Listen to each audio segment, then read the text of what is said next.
Bonjour, je m'appelle Nelly Kassem. Je fais partie de l'équipe de ProServe, Professional Services de AWS. Donc, on est des consultants qui interviennent sur des projets clients,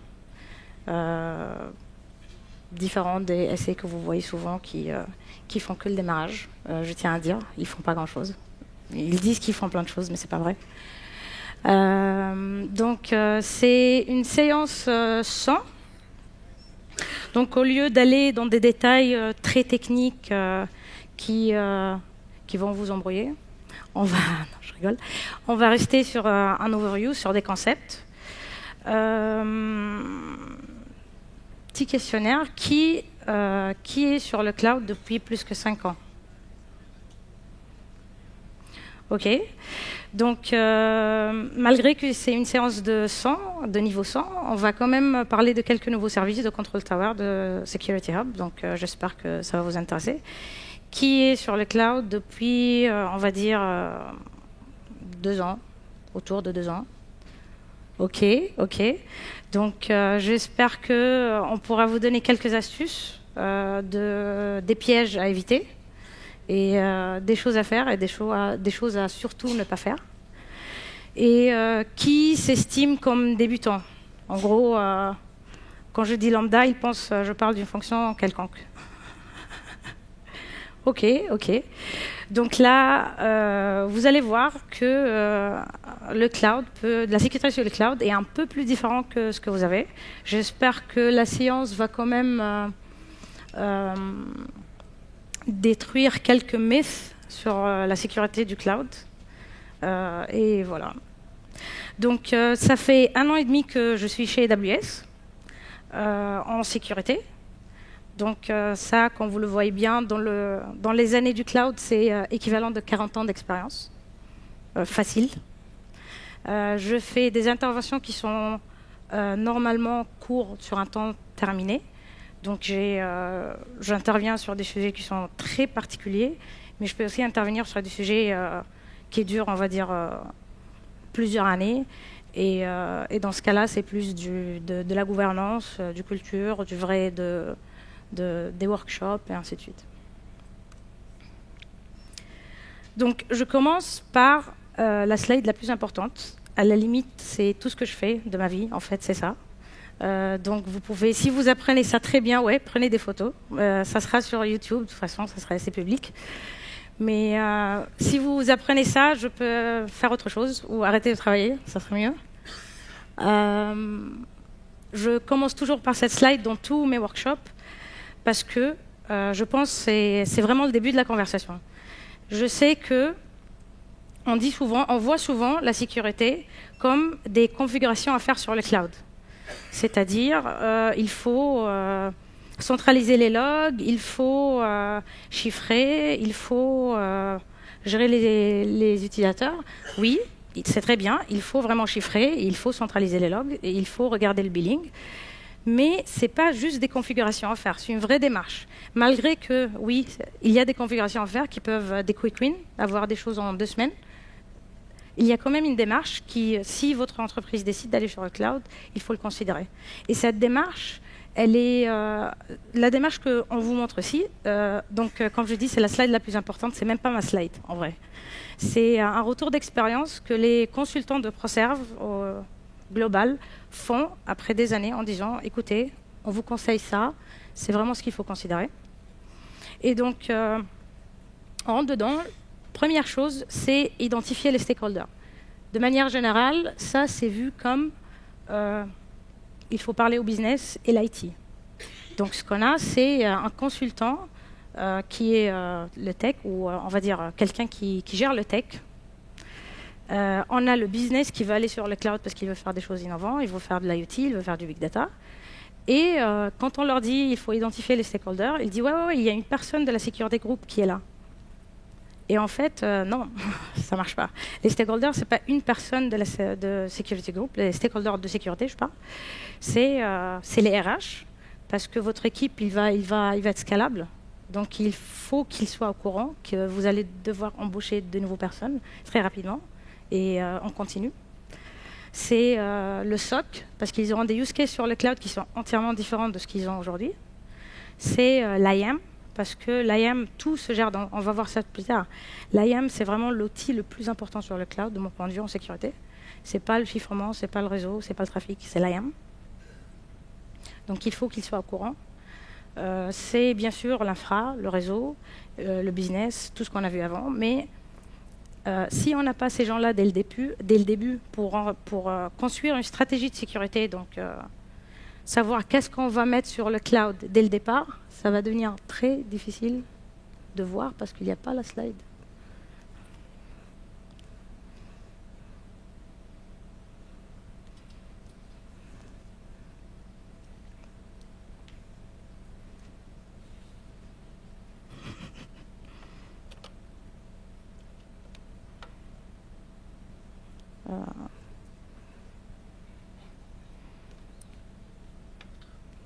Ouais.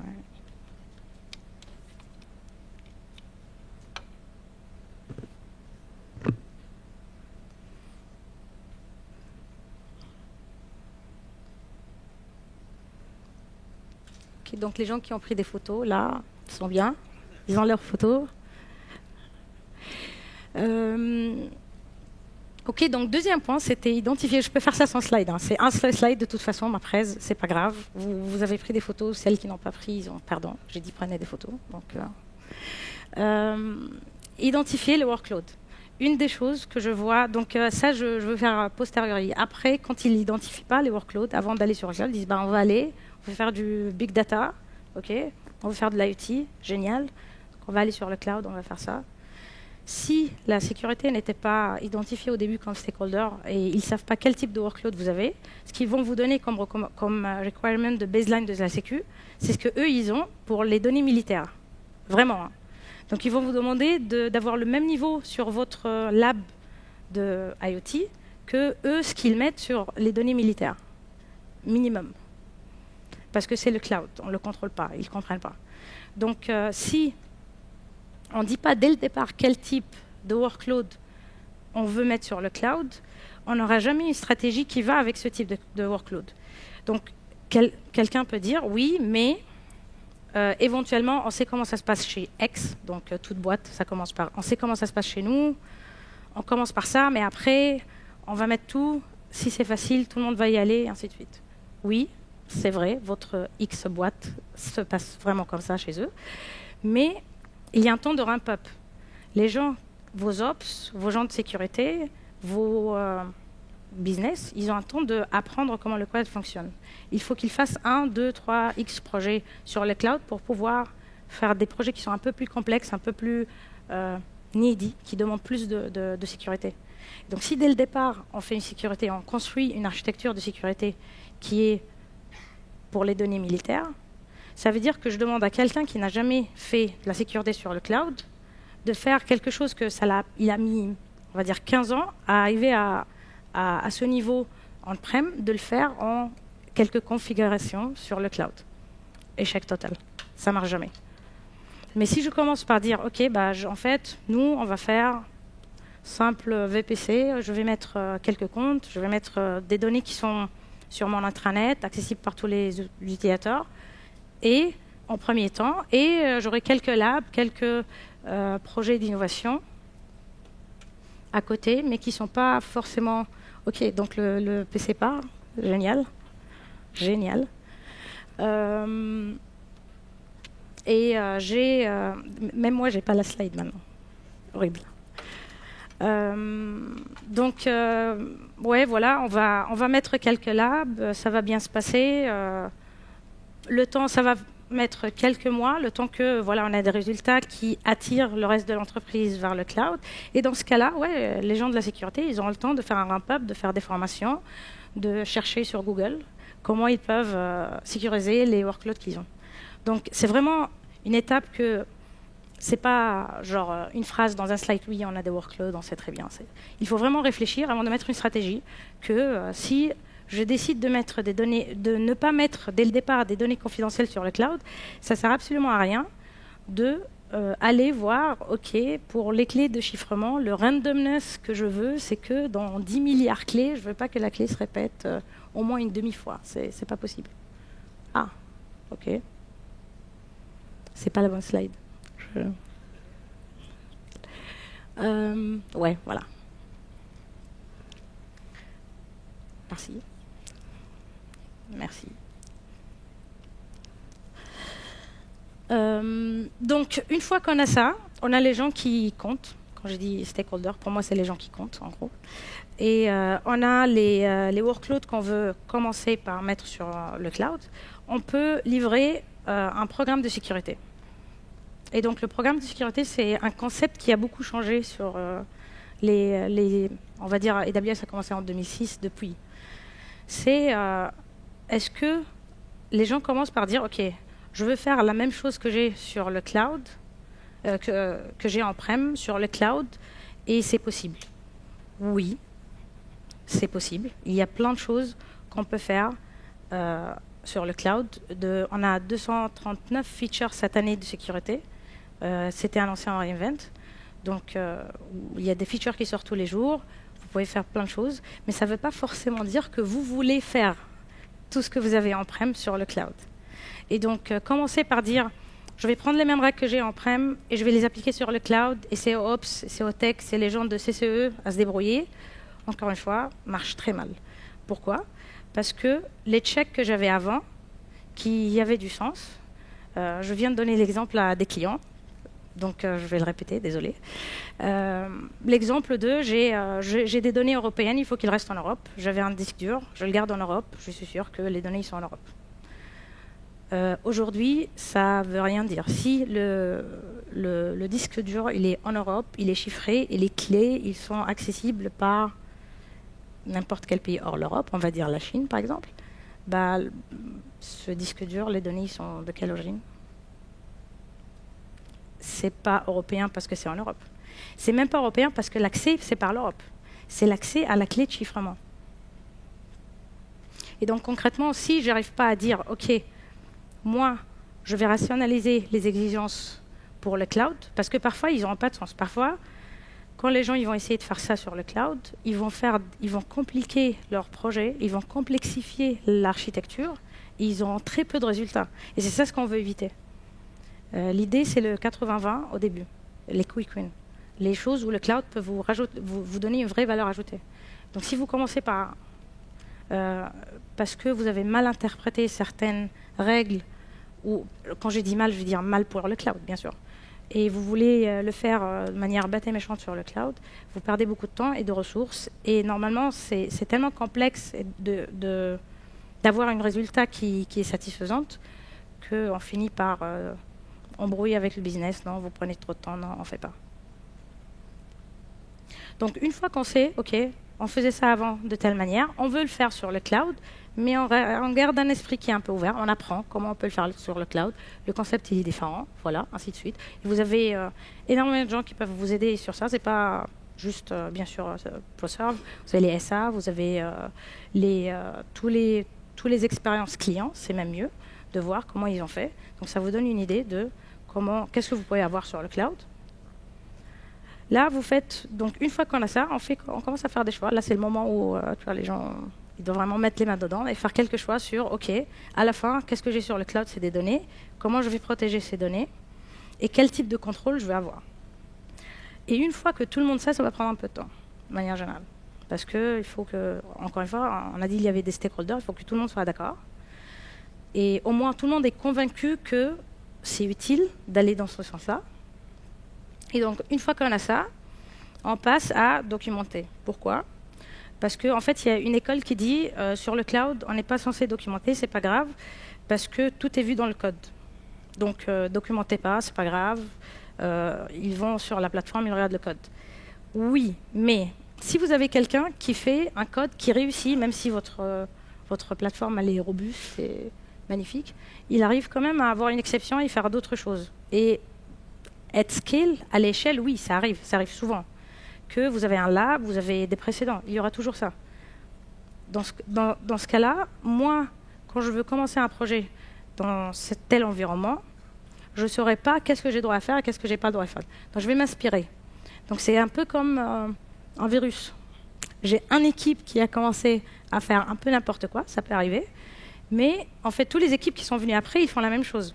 parce que j'ai rien documenté. Donc, on pense OK, mais pour documenter, il faut que quelqu'un le maintienne. Oui, mais l'idée, c'est de documenter les choix les plus importants. Donc, par exemple, un choix que je vous suggère fortement, c'est de dire tout est fédéré, pas d'utilisateur. C'est un choix qui est facile à documenter. Hein. Et deux, on ne se trompe pas quand on fait ça. C'est vraiment... Il n'y a pas d'autre choix à prendre. Avoir des utilisateurs sur le cloud, pour une entreprise à l'échelle, c'est horrible. Il faut l'arrêter, il faut le limiter, il faut qu'au moins 5 ou 6 personnes soient alertées quand quelqu'un crée des utilisateurs sur votre plateforme. Au moins 5 personnes qui demandent pourquoi tu as créé ces utilisateurs. Donc, une fois qu'on a ça, on a un vrai, ce que moi je peux appeler un vrai programme de sécurité. Et après, le reste, c'est vraiment, ça devient trivial. Parce que pour déployer une architecture, vous avez tous les outils qui sont nécessaires pour écrire des scripts de l'architecture que vous avez bien documentés et les faire passer. On va voir tout à l'heure les produits qu'on vient de sortir cette année qui facilitent la maintenance de ce type de déploiement automatique à terme. Automatiser, c'est un peu... Il y avait GRTS juste avant moi qui disait un truc du type il faut automatiser à la première fois, il ne faut pas attendre 3 fois pour automatiser. En sécurité, c'est difficile, mais on va dire... L'idée, c'est de dire, au moment où je sais c'est ça ce que je veux faire, il ne faut pas que ça soit manuel. Après, comment je sais qu'est-ce qu'il faut faire, ça, c'est un peu plus différent. Mais au moment où on décide je veux tel contrôle sur telle donnée, les données qui sont taguées confidentielles sont chiffrées, c'est fini, j'automatise. Il n'y a personne qui va aller regarder manuellement, ouais, l'écart, oui, il y a des données qui sont taguées, mais ils ne sont pas chiffrées. Ça ne sert à rien. Là, je tag ces données confidentielles, ils sont chiffrés automatiquement. Si je mets des données dans un storage, dans un S3, qui n'est pas chiffré, bah, ça se rechiffre tout seul. Suivi continu, donc... ça, c'est une fois qu'on a fait toutes ces étapes-là, on a le résultat de tout cet effort, c'est ça, c'est un suivi continu, en vrai. Après, là, c'est, on va dire, la seule chose qui peut être fun, non, je rigole, c'est très fun sur le cloud de faire des tests et des game days. Donc, ce qui était testing avant, on va dire... fatigant, trivial et il n'y a pas un impact énorme sur le cloud. On peut détruire des infras et des databases et les refaire. On peut arrêter des régions. On peut imaginer des scénarios qui sont super intéressants. Guerre mondiale, par exemple, très facile. On éteint des régions entières et on voit comment la plateforme va réagir. Donc ça, il faut le faire parce que, bien sûr, on ne peut pas tout prévoir. Et en fait, les équipes, encore une fois, c'est l'apprentissage. On a plein de choses. Ce n'est pas par rapport à ce qu'on peut faire sur la plateforme, mais ce qu'on va apprendre aux équipes à faire. Et donc, quand on fait un game day de type, oui, on va éteindre, je ne sais pas, 3 availability zones, une moitié de leur infra, et on voit si l'application va scaler ou pas, va pouvoir absorber les charges. Eux, ils apprennent à faire des choses que... they will Google. Ils vont aller sur Google, ils vont chercher comment je fais ça, ils vont le trouver. Mais ils ne seront jamais amenés à faire ça si on ne fait pas ce genre d'exercice. Et donc, à la fin, se certifier. Et en fait, je mets se certifier pas parce que je pense que... donc, pas moi, encore une fois, les autres ProServe qui l'ont fait. Ils ont mis ça pas parce que pour dire qu'il faut absolument se certifier, sinon ça n'a pas de sens. C'est plutôt pour dire, si ton but c'est de se certifier, il faut faire tout ça pour arriver à ça. Et ce n'est pas pour vous dire c'est difficile ou pour vous compliquer la démarche, mais pour dire, en fait, au lieu, si tu veux avoir une certification de PCI ou de HEPA, ou ça dépend de ton industrie sur le cloud, ce que tu veux, j'ai eu cette question aujourd'hui, on veut se certifier, qu'est-ce qu'on fait? Et l'idée, c'est, en fait, ton effort, ce n'est pas juste pour avoir la certif. Ton effort, ça sera de faire cette démarche. Et une fois que tu l'as fait, tu seras certifié presque automatiquement. Parce que, arrivant à un contrôle continu, avec des tests qui montrent qu'est-ce que tu fais, bah, ça devient trivial, en vrai. Donc là, pause, vous pouvez partir, si vous voulez. C'est presque terminé. Même si donc, on a un modèle de shared responsibility, de responsabilité partagée sur le cloud, où on dit que AWS, On est responsable de la sécurité du cloud et vous êtes responsable de la sécurité dans le cloud. Donc, nous, on gère la sécurité de tout ce qu'on a construit et tout ce que vous mettez dedans, c'est votre responsabilité. Néanmoins, on a quand même tous ces outils-là pour vous aider à protéger les workloads que vous décidez de mettre sur le cloud. Et comme vous voyez, c'est impressionnant. On a des outils qui se rajoutent chaque année, qui font des choses différentes. Et c'est par retour d'expérience des clients. Il n'y a pas un seul outil où on s'est réveillé un jour en disant « ouais, on veut faire tel outil ». C'est toujours les clients qui demandent « on veut un outil qui fait telle ou telle chose ». Et donc, vous savez que quand vous passez sur le cloud, vous auriez des demandes. Ces demandes-là, ils seront pris en compte et vous auriez éventuellement un outil qui répond à vos besoins. Parmi tous ces outils, j'ai choisi 3 outils. Une qui est la plus ancienne, presque, et 2, c'est les plus récents. Et donc ça, c'est la plus ancienne parce que je pense que on n'en parle pas assez et c'est un mythe, en fait, la sécurité sur le cloud sans cet outil. Et les 2, c'est Control Tower et Security Hub. Donc, un peu de guess. Qui guess l'outil? Non. C'est mon chef qui a dit CloudTrail. Et il n'a pas raison. Je rigole. Alors? Oui, IAM, bravo. Oh. Donc, je commence par l'IAM. Donc, c'est l'application intégrée. Donc, quand je parle de l'IAM, c'est l'IAM de AWS, bien sûr. Donc, c'est l'IAM qui est sur la plateforme. Et ça, c'est... En gros, je ne vais pas rentrer dans tout ce que l'IAM peut faire, les features de l'IAM, tout ça, ça mérite 5-6 séances tout seul. C'est un outil, un des plus anciens outils. Et du coup, AWS fait le choix de ne pas enlever des features quand on rajoute des features, des nouveaux features. Donc, concrètement, imaginez, quand je dis 239 features cette année, c'est ce genre de sprint arrive sur l'IAM depuis le début. Donc c'est un outil qui a énormément de features, on peut faire énormément de choses avec. Mais ce que je vais expliquer, c'est le concept. Comment l'IAM fonctionne sur AWS.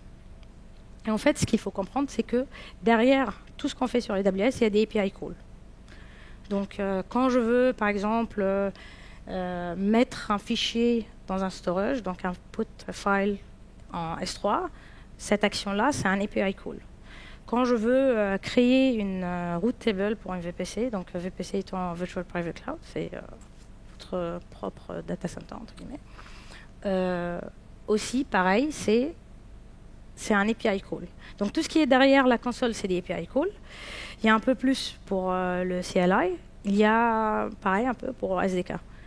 Mais à la fin, tout ce qu'on fait sur le cloud, c'est par API call. Et tous ces API calls, ils sont signés par les autorisations qui sont données par l'IAM.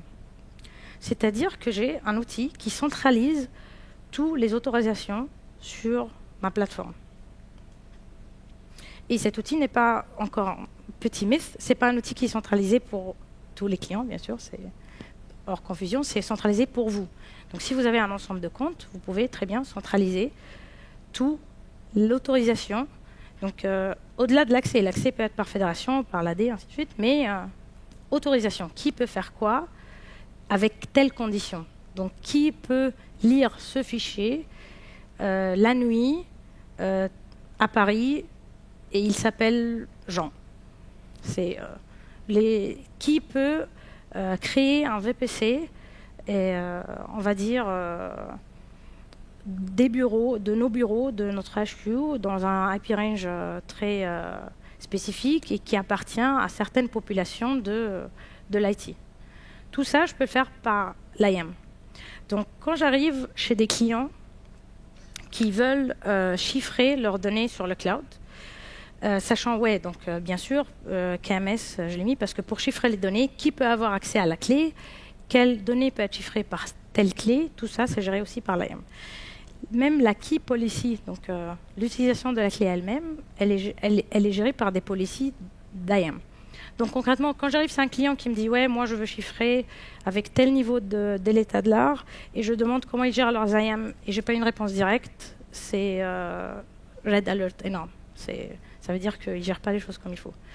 Je le vois, je tiens à dire ça et je ne peux pas dire assez à quel point c'est important. C'est quand je vois que les clients passent beaucoup de temps sur la sécurité du réseau, la sécurité de l'infra, Transit VPC, les security groups, c'est très bien, il faut les faire. Mais si vous ne gérez pas votre IAM, c'est souvent les gens de la sécurité, hein, ils gèrent ce qu'ils savent gérer. Donc, si je vois qu'ils font tout ça et qu'ils ne gèrent pas leurs IAM, ça n'a pas de valeur. Parce qu'à la fin, tout ce que tu as créé peut être détruit très facilement avec l'IAM. Et peut être rendu robuste aussi. Donc, concrètement, si tu ne gères pas ton IAM, tu n'as pas de sécurité. Il y a le contraire. On peut avoir une sécurité très élevée avec l'IAM, des quick wins très rapides avec l'IAM. Mais sans IAM, on n'a pas de sécurité. C'est simple. Et quand je parle d'IAM, je ne parle pas d'accès. Je parle d'autorisation. Et donc, le premier élément de l'IAM, c'est le compte. Ce n'est pas les utilisateurs. J'allais vous faire guess, mais j'ai oublié. Le premier élément de l'IAM, c'est le compte. Ce n'est pas les utilisateurs. Parce que, on va dire historiquement, les gens ils commençaient par avoir un seul compte. Ça, c'est une question pour les gens qui ça fait 2 ans qu'ils sont sur AWS. Qui a plus que 3 comptes? Ok, génial. Donc les gens, ils ont commencé par avoir un seul compte et faire toute la séparation qu'ils veulent faire entre les différents services, les différents workloads avec l'IAM et avec VPC. Donc créer des VPC par workload et donner accès aux prod à certaines populations, donner accès aux devs, aux certaines populations. Et on a vu très rapidement que ça a donné des résultats qui sont un peu mixtes. Donc on a eu des limites qui ne sont pas très claires entre les différents workloads. Parce que, encore une fois, le temps de ramp-up, parce que tout ce qu'on a vu avant, donc ça devient très difficile de le gérer à long terme, à l'échelle. Quand on a un compte qui est utilisé par des centaines et des centaines de personnes, ça devient très difficile. Ce qu'on avait avant, et je tiens quand même à le dire, c'est qu'avant, ils voyaient l'AWS comme quelque chose qui serait utilisé que par les gens de l'infra, parce que c'est de l'infra. Et en vrai, aujourd'hui, c'est de l'IT, c'est pas de l'infra service, c'est de l'IT.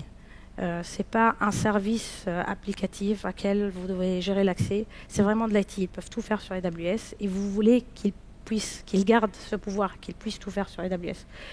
Et du coup, vite fait, on a vu que les gens ils se marchaient l'un sur l'autre parce que la gestion d'un seul compte qui a tout ça devient pas visible et très difficile à déterminer pour les gens qui le gèrent, donc les admins et les ops, de savoir comment ils peuvent faire une vraie ségrégation de tâches. Donc, qu'est-ce que je peux créer comme compte? Donc, les gens qui ont plus que 3 comptes, qu'est-ce que vous avez comme compte? Au moins quelque chose que vous êtes sûr que tout le monde l'aura. Log, oui. Ouais, bravo, Inigo. Donc, ils ont un compte de log, ok. Oui. On peut l'appeler plein de choses, le compte de transit.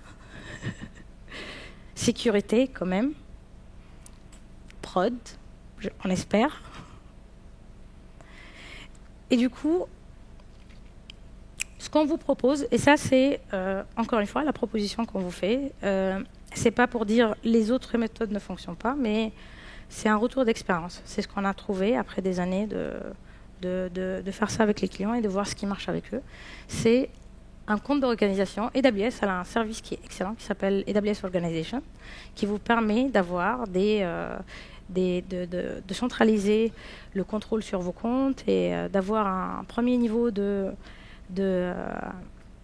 autorisation sur des actions sur les comptes, avoir des sous-comptes, des sous-ensembles des comptes, ainsi de suite. On va voir plus tard en détail comment c'est fait.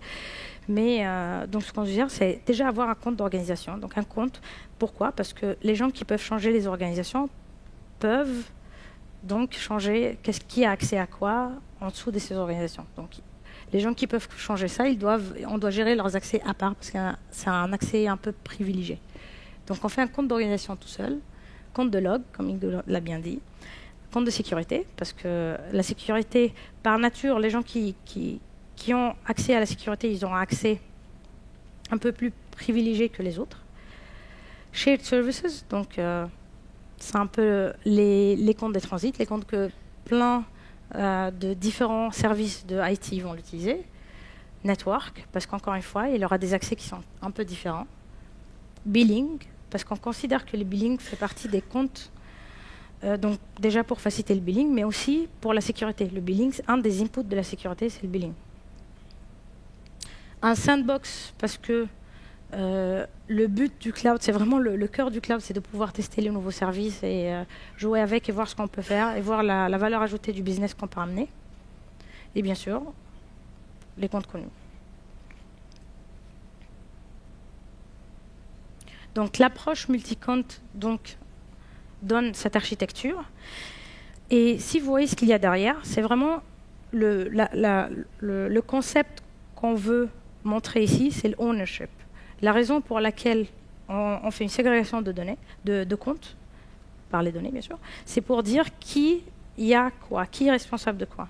Et quand on fait ce type de ségrégation, ça devient très facile d'avoir de ownership sur les comptes. Donc l'équipe, le département sécurité, elle a l'ownership sur le compte sécurité et elle peut faire les demandes de changement de sécurité par leur compte. Et on sait très bien que même par l'AD, même par le SSO, même par tous les moyens d'accès qu'on peut protéger sur ce compte-là, il n'y a qu'un nombre de personnes qui peuvent accéder à ce type de compte. Et pareil, bien sûr, pour les autres. Donc, pour ceux qui ont déjà fait des multi-accounts, donc ceux qui ont levé la main, qu'est-ce qu'il faut prendre en compte quand on fait un multi-account? On sait que si j'ai 100 comptes, c'est un peu ce que le but de la démarche précédente, c'est de dire, OK, j'aurai plein de comptes, à chaque fois que j'ai un nouveau projet, je vais lui créer 3 comptes à la limite, de dev, prod, pré-prod, ainsi de suite. Donc, théoriquement parlant, j'aurai des centaines de comptes et chaque compte doit avoir une base de sécurité. Et donc la première chose, c'est les routes credentials. Il faut protéger les routes credentials. Il y a un mythe que c'est le compte route qui a le route, le reste ils n'ont pas. C'est pas vrai. Chaque compte qu'on crée sur AWS, il a un route credential. Il faut les protéger et comme j'ai dit, il faut avoir un ownership sur ces credentials-là.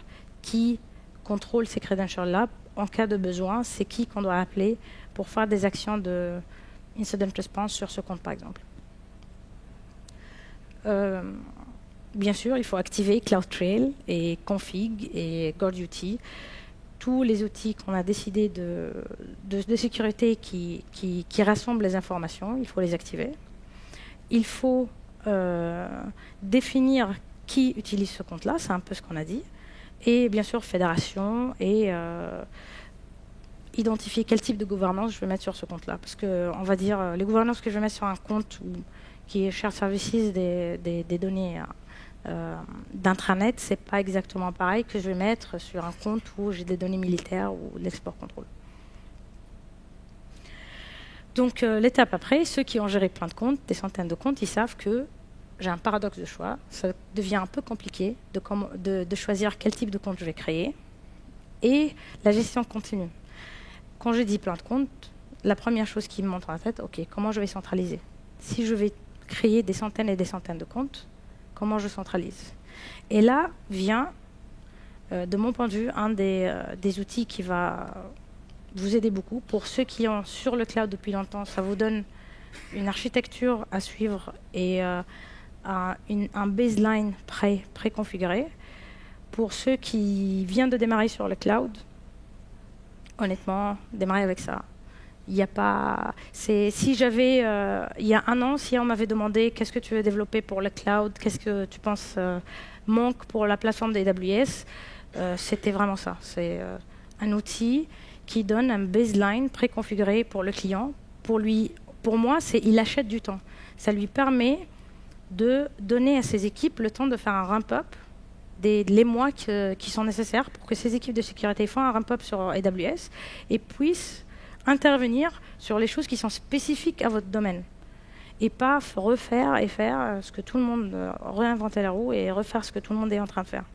Donc Control Tower, c'est en preview, il vient de l'annoncer, ce reInvent. Donc voilà, il fait ce que je viens de dire, des configurations qui sont automatisées. Il lance une landing zone qui a toutes les préconfigurations de sécurité qui suivent les best practices. avec des guardrails de sécurité qui sont mis en place. On va rentrer en détail de tout ça. Donc ça, c'est l'architecture des comptes qui sont sur Control Tower. Donc pour ceux qui pensent que lambda, c'est une fonction quelconque, ça devient un peu difficile, mais je ferai mon mieux. Et donc là, on voit bien qu'il y a la même séparation, le même ordre que je vous montrais tout à l'heure. La différence de Control Tower, si vous voulez savoir, c'est que ça, c'est fait à l'installation. Donc quand j'installe Control Tower, il m'installe tout ça. Et si vous remarquez bien, vous avez un account baseline qui est dans tous les comptes de Share Services, Log, ainsi de suite. Et au début, j'ai un compte voilà, où j'ai le stackset, service catalogue. Et on va faire un petit zoom in sur comment c'est géré ce compte baseline. Ce qu'il y a derrière, c'est un account factory. Et l'idée de l'account factory, c'est que j'ai des templates de comptes, entre guillemets, que je travaille dessus. Et c'est par ces templates de comptes-là qu'après, je push sur service catalogue. L'end-user peut choisir, ouais, moi je veux par exemple un compte où c'est un compte de dev. Dans ce cas-là, sur Service Catalogue, il va juste choisir son compte de dev et ce qui sera généré après par les scripts de CloudFormation Template, c'est un compte où il y a tout ce qu'il faut pour avoir un compte de dev. Donc, par exemple, le networking, la base de sécurité et quelques guardrails de sécurité qui sont recommandés. Et ce qu'il faut retenir, c'est que pour maintenir ça à terme et à l'échelle, ce que l'équipe de sécurité va voir ou va travailler dessus, c'est le account factory, c'est les comptes de templates. Et après, le déploiement de ça va se passer seamlessly. Et en fait, comment ça va se passer? Quand je dis seamlessly, ok, c'est fort comme mot. Comment ça se passe seamlessly? Et en fait, c'est par cet outil-là. Service Catalogue, c'est un outil qui existe depuis longtemps. Je pense qu'on n'a pas donné assez d'importance à cet outil. Je pense que ce n'est pas utilisé assez. C'est ce que je veux dire. C'est un service qui devrait être le meilleur ami de quelqu'un de la sécurité. Service Catalogue me permet d'avoir des templates de services, des scripts, des assets, des ressources qui sont configurées, qui peuvent être utilisées comme vending machine. Donc un end-user, un admin, un dev, un business peut aller sur Service Catalogue, avoir l'accès à des templates qui sont relatifs pour lui et qu'il choisit.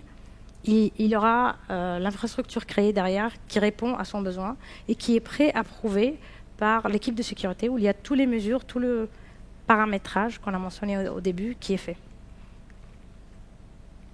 Et donc là, ça rentre vraiment un petit zoom sur comment les politiques de sécurité ils sont appliquées avec Control Tower, ce qu'on appelle les guardrails. Et donc il y a plusieurs niveaux de guardrails. Il y a celles qui voient ce qui se passe avant, qui monitorent ce qui se passe et réagit. Donc c'est le deuxième cas. C'est Detective Guardrails. Ils sont capables de, encore une fois, vu que tout est basé sur l'IAM et CloudTrail. Donc CloudTrail, c'est l'outil qui garde les logs de tous les API calls qui sont faits. Donc on est capable d'avoir une intelligence qui est très granulaire à cause de ces services-là. Config, avec Config Rules, ça nous permet d'avoir des règles de compliance pour dire ok, telle action n'est pas censée arriver. Et à la fin, c'est appliqué sur les OU, donc sur l'ensemble de comptes, pour avoir ok, ces comptes-là, par exemple les comptes de network peuvent avoir tel type de comportement. Les autres comptes n'ont pas censé avoir ce type de complément, donc ils sont compliant ou pas compliant par rapport au type de compte et par rapport aux organisations à laquelle le compte il est attaché. Et autre, bien sûr, c'est de dire, ok, je vois un pattern, je décide d'arrêter ce pattern dès le départ, par utilisation des credentials de route, par exemple. Je mettrai au premier cas en disant, ouais, une personne n'est pas censée utiliser le root pour faire le day-to-day job. Il n'est pas censé utiliser le root account pour créer un S3, par exemple. Et dans ce cas-là, je mets dans les SCP qu'il n'a pas le droit de faire ça. Et là, c'est pas... Donc voilà, bien sûr, le output n'est pas compliant ou non compliant, c'est toujours compliant parce que je l'arrête. Je ne lui donne pas la possibilité de le faire. Et donc, le grand avantage de Control Tower, c'est que tout ce qu'on a vu comme guardrail, donc les politiques de sécurité qu'on applique, ils s'intègrent avec un autre nouveau service qu'on a, c'est Security Hub. Security Hub, c'est un service qui vous permet de centraliser tous les alertes, que nous on appelle les insights. Donc vous décidez de dire, je veux regarder tel et tel et tel et tel standard. Il y a des standards qu'on vous propose, il y a des standards que nos partenaires vous proposent.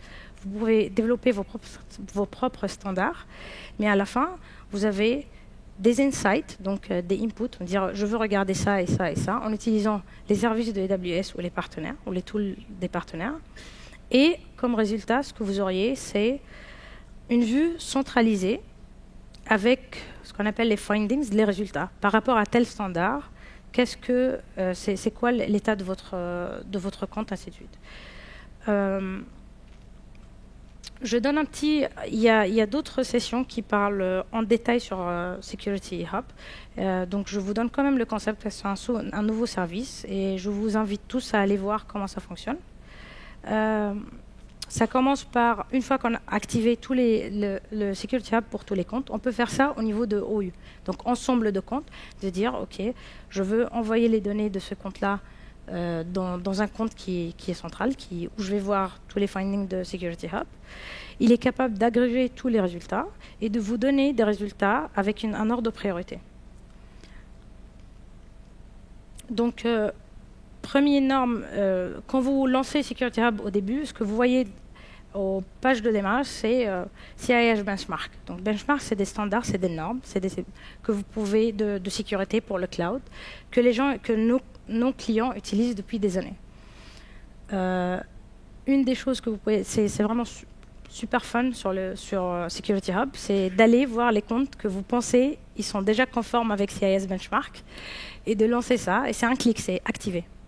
Et en fait, ce qu'il va faire, c'est il va lancer tous les config rules, tous les guard duty, tous les politiques de sécurité avec des outils qui sont natifs AWS sur ces comptes-là, et il va vous donner un résultat assez rapidement sur l'état de compliance par rapport à CIS Benchmark de vos comptes, avec un pourcentage, vous êtes 30% compliant, 60% compliant. Je vous jure que vous aurez des résultats qui sont super intéressants, parce que j'ai déjà fait l'exercice avec plein de clients, et je ne vais pas dire c'est choquant, parce qu'en vrai, c'est pas choquant. Donc, l'idée, c'est que les insights, donc la première chose, c'est OK, qu'est-ce que j'aurai comme standard quand j'utilise Security Hub? Pourquoi je vais l'utiliser? Parce qu'il y a plein d'outils que les gens utilisaient avant, ça reste un nouveau service. Donc, qu'est-ce qui vous mettra à utiliser ça? De mon point de vue, c'est que vous avez déjà un standard, donc CIS Benchmark, c'est important, mais vous avez un bundle des insights qui sont déjà préconstruits pour que vous pouvez l'utiliser. Je donne des exemples. Et plus que ça, c'est que Security Hub était annoncé sur reInvent et on a déjà ce nombre de partenaires qui s'est intégré. Je me rappelle que Cloud Custodian s'est intégré 4 jours après qu'on a lancé Security Hub. Donc, vous pouvez dépendre sur ou utiliser tous les services qui sont natifs AWS pour trouver certaines non-compliant ou chercher ou appliquer certaines politiques de sécurité, mais vous pouvez aussi utiliser ces partenaires qui s'intègrent avec Security Hub et utiliser Security Hub juste pour centraliser tous les résultats qui viennent de différents tools et avoir un sens de priorité et d'alerting pour l'équipe de sécurité. Prochaine étape après cette présentation, c'est déjà d'aller voir ces sessions-là. Pour le Summit, on a eu 7 sessions de sécurité. Donc il y en a qui sont déjà passées, il y en a qui vont commencer. Je tiens à dire, ils seront sur YouTube de toute façon, vous pourrez aller les voir. Ça couvre vraiment tous les sujets de sécurité qu'on a, avec différents niveaux. Donc je vous invite tous d'aller les voir. C'est ça l'état de l'art de sécurité sur les différents sujets. Merci.